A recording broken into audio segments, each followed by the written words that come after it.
नमस्कार, यूपी तक में आपका स्वागत है और मैं हूं कुमार अभिषेक।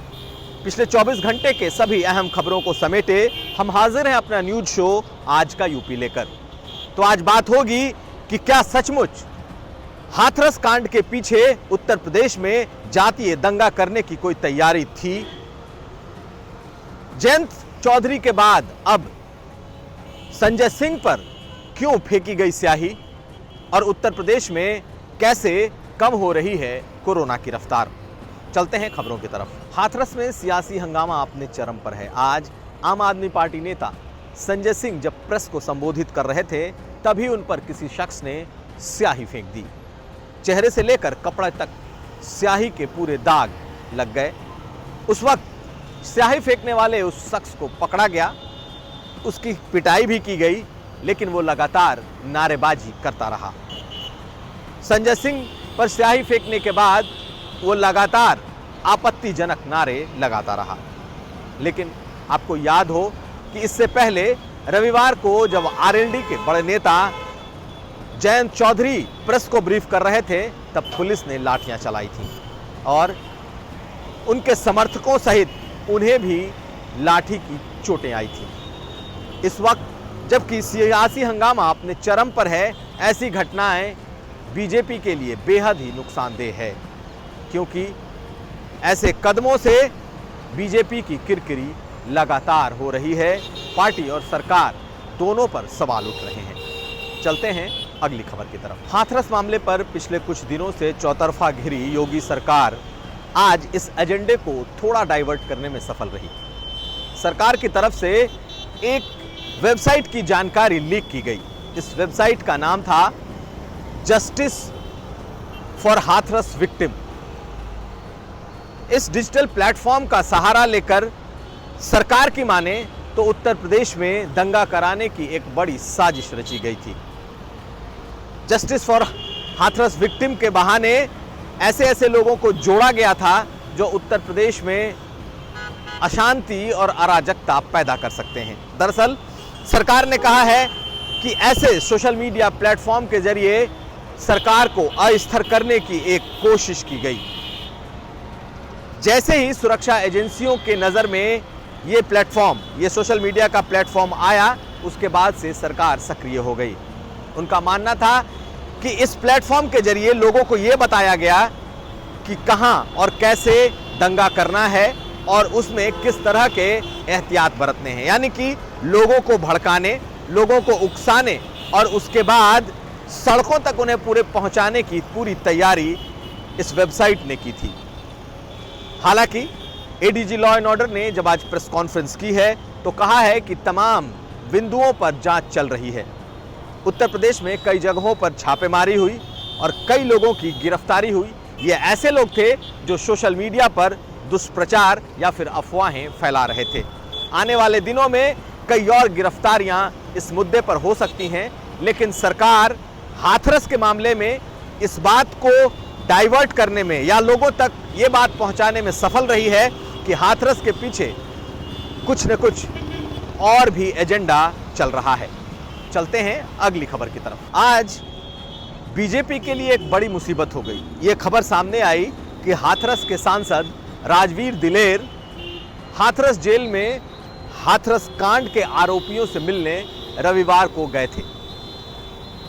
सांसद ने हालांकि इस बात का खंडन किया कि वो आरोपियों से मिलने जेल गए थे, लेकिन ये बात सच है कि वो रविवार को हाथरस जेल पहुंचे थे। बाकायदा जेलर के कमरे में बैठकर उन्होंने चाय पी और सूत्रों की माने तो वो मिलने गए थे और मिलना चाहते थे, लेकिन जेल प्रशासन ने उन्हें मिलने से मना कर दिया। आज जब ये बात फैल गई तो सांसद सफाई देने सामने आए और उन्होंने कहा कि उनके खिलाफ एक साजिश हो रही है। वो जेल जरूर गए थे, लेकिन एक दूसरे कैदी की पैरवी करने के लिए वो जेल गए थे ताकि उसके अच्छे कंडक्ट की बात वो राष्ट्रपति तक पहुंचा सकें। हालांकि इस मामले में बीजेपी का सियासी नुकसान हो चुका है। राजवीर सिंह दिलेर हाथरस के सांसद हैं और उनके बारे में ये सूचना फैलते ही कि वो गए हैं मिलने और उन्हें बैरंग लौटा दिया है, इससे बीजेपी का सियासी नुकसान होना तय है, क्योंकि कहीं ना कहीं वो इस मामले में पीड़ितों के बजाय आरोपियों के साथ खड़ी दिखाई दे रही है। चलते हैं अगली खबर की तरफ। हाथरस मामले पर सरकार ने आज कई एफआईआर दायर किए। ज्यादातर आईटी एक्ट और खासकर दंगा फैलाने, दंगा भड़काने और अफवाह फैलाने के धाराओं में कई एफआईआर दर्ज किए गए। एक एफआईआर में अयोध्या में कुछ लोगों की गिरफ्तारी भी हुई। आपको बता दें कि पिछले कुछ दिनों से आज तक का लोगो और आज तक का स्क्रीनशॉट को ऑल्टर करके, मॉर्फ्ड करके गलत सूचनाएं लगातार जनता में भेजी गईं। इसे बकायदा इसका खंडन भी किया गया। बावजूद इसके लोग आज तक चैनल के स्क्रीनशॉट पर अफवाह और आपत्तिजनक चीजें फैला रहे थे। इस बाबत आज एक गिरफ्तारी अयोध्या में हुई, जबकि शिवसेना के एक स्थानीय नेता के पर पीलीभीत में मामला भी दर्ज हुआ। कुल मिलाकर अफवाह फैलाने की ये पूरी कोशिश इस वक्त उत्तर प्रदेश में अलग अलग माध्यमों से चल रही है और सरकार सख्त होती दिखाई दे रही है। चलते हैं अगली खबर की तरफ। योगी आदित्यनाथ आज विपक्ष पर हमलावर नजर आए। एक बार फिर उन्होंने ये कहा कि उनके सरकार के खिलाफ षड्यंत्र चल रहे हैं और ऐसे समय में जबकि उत्तर प्रदेश में नौकरियां दी जा रही हैं, बिना जाति देखे हुए युवकों को नौकरियां दी जा रही हैं, तो विपक्ष भला चुप कैसे रह सकता है। मुख्यमंत्री ने आज लोगों के सामने नौकरियों का डाटा भी रखा। उन्होंने कहा कि पिछले 3 सालों में 3 लाख से ज्यादा सरकारी नौकरियां दी गई हैं। इसके अलावा 20 लाख से ज्यादा लोगों को सीधा रोजगार दिया गया है, जबकि 1.5 करोड़ लोगों को प्रत्यक्ष और अप्रत्यक्ष तरीके से रोजगार से जोड़ा गया है। आने वाले 2 सालों में 3 लाख से ज्यादा सीधी सरकारी नौकरियों की भर्तियां होंगी। मुख्यमंत्री अपने काम को और नौकरियों को गिनवा रहे थे जो उन्होंने पिछले 3 साल के अपने कार्यकाल में किया है, और साथ साथ विपक्ष पर अब सीधा हमला उन्होंने खुद बोलना शुरू कर दिया है और सीधी कमान अपने हाथ में ले ली है। चलते हैं खबरों की तरफ। उत्तर प्रदेश में कोरोना के मामले अब लगातार कम हो रहे हैं। आज उत्तर प्रदेश में संक्रमितों की नई संख्या 3064 तक आ गई।